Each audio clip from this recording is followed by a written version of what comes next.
Meeting అయిపోయినాక నాకు phone చేసినాడు, సార్ కల్వకుర్తి తోడిపోతుంది సార్ అన్నాడు. ఏమైంది ఎందుకు అన్న? కింద ఒక 5-6 రైతులు ఉండే సార్, వాళ్ళ దగ్గర పోయి మాట్లాడితే కేసీఆర్ ప్రభుత్వం ఎట్లుందా అంటే బాగానే ఉన్నది అన్నారు. మరి ఏంది గెలుస్తున్నా జైపాల్ యాదవ్ లేదా అంటే లేదు అన్నారు. ఎందుకు అంటే 10 ఏళ్ళకి ఒకసారి పంట మార్పిడి జరగాలి కదా సార్. అదేం డైలాగ్ రా నాయన, అది మంచిగున్నదని ఎవడని జడగొట్టుకుంటే అడరవి అట్లా అని చెప్పి 10 ఏళ్ళకి ఒకసారి పెళ్లి చేసుకొని మంచిగానే నడుస్తుంది అనుకో సంసారం. 10 ఏళ్ళకి ఒకసారి ఈ మొగుడు వద్దన్నది అనుకో అమ్మాయి, గట్లుంటుందా? లేదా ఈయన అన్నాడు అనుకో నాకు ఈ అమ్మాయి వద్దు నేను ఇంకొకరిని చేసుకుంటాను, అట్లుంటుందా?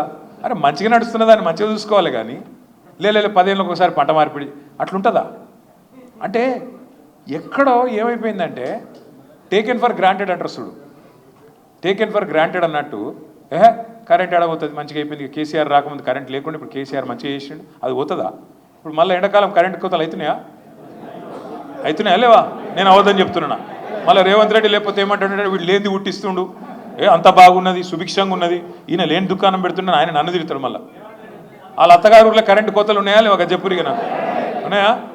వాళ్ళ అత్తగారులో నన్ను రుణమాఫీ అయిందా? నేను అడిగిన అసెంబ్లీలో రేవంత్ రెడ్డిని, అయ్యా పోదాంపా నువ్వు ఏడుకోదామా చెప్పు, నువ్వు రుణమాఫీ అయిందని నువ్వు అంటున్నావు, కాలేదని నేను అంటున్నా.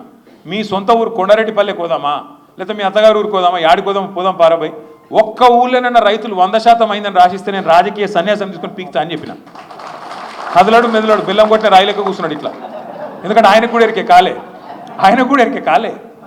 అంటే ఎన్ని అబద్ధాలంటే రుణమాఫీ చేసినా అంటాడు, రైతు భరోసా వేస్తున్నాను కేరళలో పోయి డైలాగులు కొడతాడు. ఇక్కడ రైతు భరోసా లేదు, మను లేదు, రైతుకు భరోసా లేదు, రైతు భరోసా లేదు, రెండూ లేవు.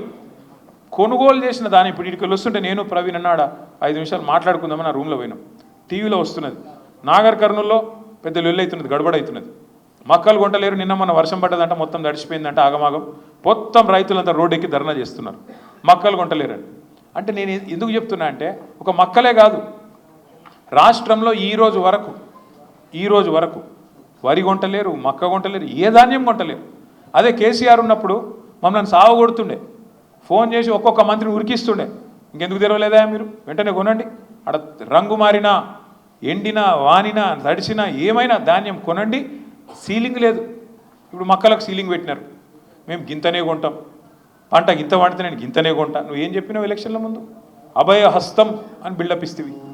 అభయహస్తం మేనిఫెస్టోలో ఏం చెప్పినావు? ప్రతి పంటకు బోనస్ ఇస్తా అని చెప్తేవి. ఇవాళ ఏమైంది మరి? 500 బోనస్ వచ్చింది ఎవరికన్నా? మొదలు వడ్లకు అన్నారు, తర్వాత లేదు సన్న బియ్యానికి అన్నాడు, దొడ్డు బియ్యం కాదు సన్న బియ్యం అన్నాడు, దానికి లేదు దీనికి లేదు. అంటే ఎన్ని రకాల మోసం అంటే అన్ని మళ్ళీ ఏదో అర్రాస్పాట లెక్క చెప్పిండు.